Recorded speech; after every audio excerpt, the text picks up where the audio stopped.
This is not the typical story of the Omnitrix, this is the story of a real hero who could easily be you or me. This Christmas season, I invite you to enjoy the full absolute Ben 10 comic.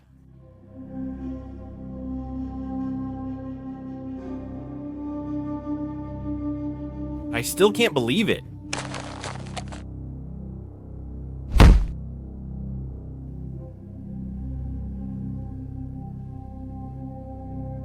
Are you gone, really?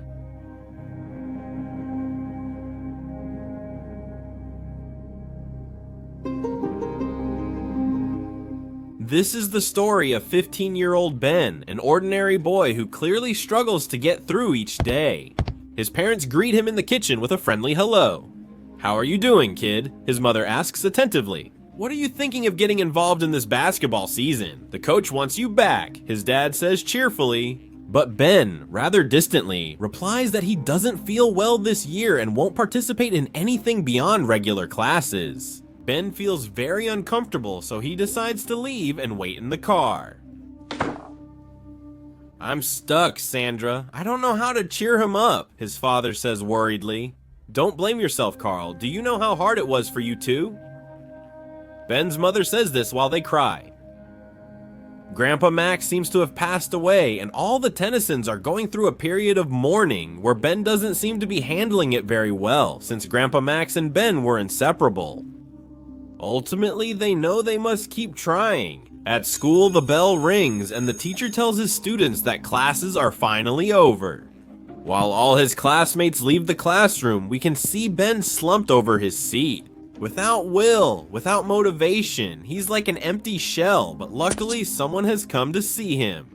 "Hey Tennyson, your friends want to know if you're really skipping this season. Seriously? We dominated last season. Do you really not want to come back?" With tears in his eyes, he just moves forward to look at them. There's not much to say, they both understand. "It's okay, my friend, see you another time, Tennyson." In deep silence, someone else appears. Normally, I would tell Cash and J.T to mind their own business, but this time I have to ask, why aren't you playing this season? His cousin's question makes Ben angry. Don't play dumb, you know very well why. It's only been a few months since Grandpa Max passed away. And unlike you, hey Ben, he can't hold it in. He knows you can't hide something like that. Something like that? Nervous after seeing Ben angry, she tells him that he has to try to get over it. His parents planned a camping trip for vacation, and she suggests he talk to them. Everyone is looking out for him. He should leave, focus on himself, and clear his mind. Finally, he has managed to get closer and take a small but significant step in helping his cousin. While that was happening from space, something was approaching. Both Tennysons have no idea what's about to happen to them back at home. Ben has talked to his parents about the trip his cousin told him about, and he's so excited that he's already started packing his things. Do you notice anything peculiar? Ben found a box that Grandpa Max had sent him in the past, which he opens very carefully, surprised by what was inside. "Dear Ben, I couldn't come to Mount Rushmore without sending you a gift. Always remember that the sky is not the limit for us. We Tennysons aim for the stars." With the letter, he found a small bracelet that deeply moved Ben. It was exactly what he needed to continue. Ben, in tears, thanks his grandfather for the valuable lesson and prepares for his rebirth. The Tennysons have finally arrived at the campsite. Although Ben is separated from the group, he hears his aunt sending her husband to get some wood for the campfire. Ben understands that he should help too, so he offers to do it. With great affection, he starts to remember that he always did this when he went camping with Grandpa Max, but before he can continue, his aunt interrupts him. "Are you okay, Ben?" "Why not go with Gwen? The trip is meant to help you stop thinking about Grandpa Max, not remind you of him."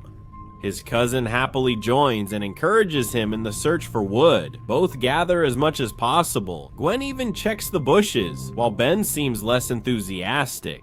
When they get near the lake, his cousin decides to confess something to him. She misses Grandpa Max too, Gwen. She had a lot to express. "It may look like I'm fine, but not a single day goes by without me missing Grandpa Max. It was really hard for me to get over it. Why do you think I kept locking myself in the dojo and the library? Instead of shutting yourself away in sadness, you could go back to doing the things you're passionate about, like I did. That might make you feel better." Ben, quite frustrated, mentions that his grandfather taught him everything he's passionate about. There's no way to try to move forward with Ben, but it must be difficult. Grandpa Max was the center of Ben's life. He was the one who went with him to his games. He was the one who encouraged him. He was so cool he helped with his homework, no matter how difficult they were and no matter how many hours it took them to finish. After that, Grandpa Max was there to stay with Ben, always without exception. Remembering this, Ben becomes more nostalgic and gets angry with his cousin for not understanding him. And he tells her, "He was my hero. Clearly he wasn't yours." Those words hurt Gwen, who only wanted to be understood. She reminds him that they're only trying to help him. Gwen leaves and Ben is left alone.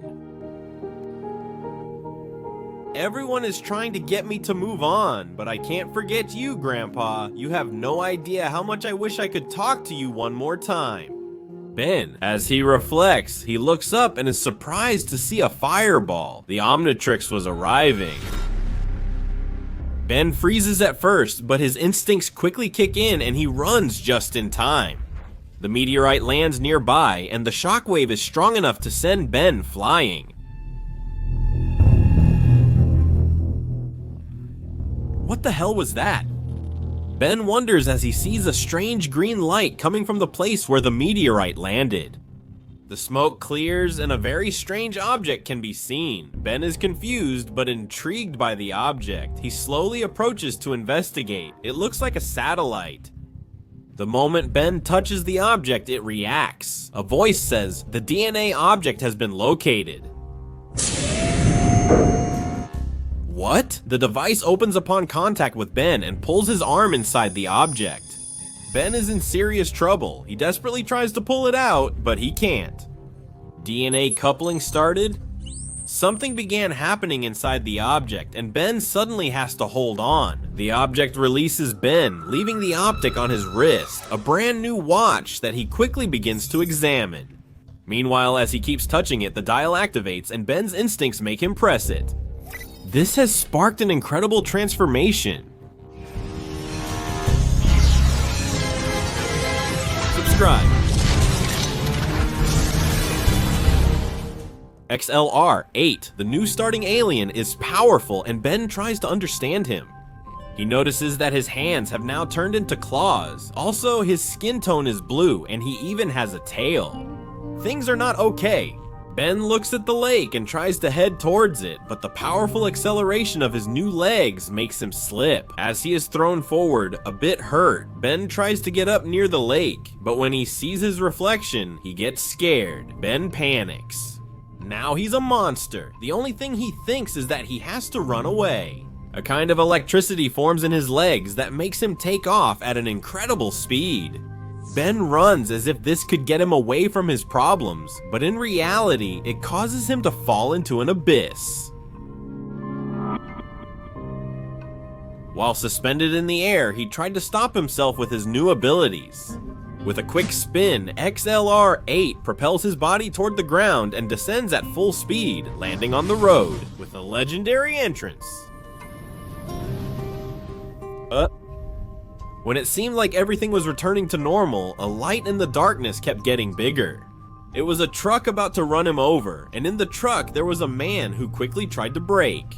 XLR-8 caught him off guard. In that moment, his only choice was to turn the wheel to avoid him.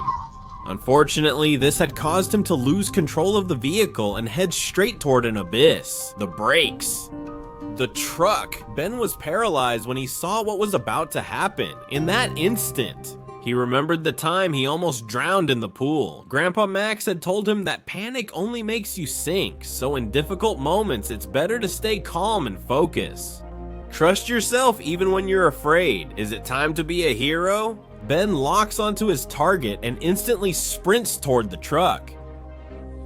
During the run, he reaches the same speed, although he knows this won't be enough. Focus, Ben. Focus, Ben.